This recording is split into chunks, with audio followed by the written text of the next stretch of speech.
میرا مفتی صاحب سے سوال ہے، جو گھر میں عورتیں نماز پڑھتی ہیں فرض نماز، کیا وہ پہلی رکعت کے بعد بیٹھ کے باقی کی رکعتیں پوری کر سکتی ہیں؟ جو نماز فرض ہے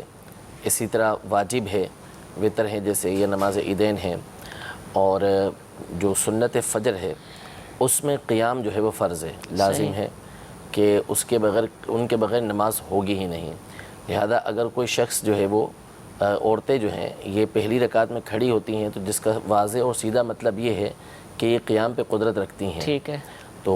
اب ہاں کوئی بوڑھی عورت ایسی ہے کہ ایک دفعہ بیٹھ گئی، یا ایسی عورت ہے کہ جو اتنی کمزور ہے، اس کی تکلیف ایسی ہے کہ اب بیٹھنے کے بعد اس کا کھڑا ہونا بہت مشکل ہو جاتا ہے، اور عمومی طور پہ ایسا ہوتا نہیں ہے۔ ٹھیک ہے، یہ بھی عام کسی طور پر جو عورتیں ان کے حوالے سے پوچھ رہے ہیں؟ جی، عام طور پہ ایسا ہوتا نہیں ہے، عادتاً اس طرح عادت بنا لی جاتی ہے۔ تو ایسی جو خواتین ہیں، اسلامی بہنیں ہیں جو اس طریقے سے نماز پڑھتی ہیں کہ پہلی رکعت میں کھڑی ہوئیں، اس کے بعد سجدہ کرنے کے بعد وہ بیٹھ جاتی ہیں، اب وہ کوئی قیام نہیں کرتی، تو ان کی نماز جو ہے وہ نہیں ہوگی، ان کو دوبارہ نماز پڑھنا پڑے گی کیونکہ انہوں نے فرض چھوڑ دیا ہے۔ تو یہ فرض الاعادہ ہے، تو فرض کی 4 رکعتوں میں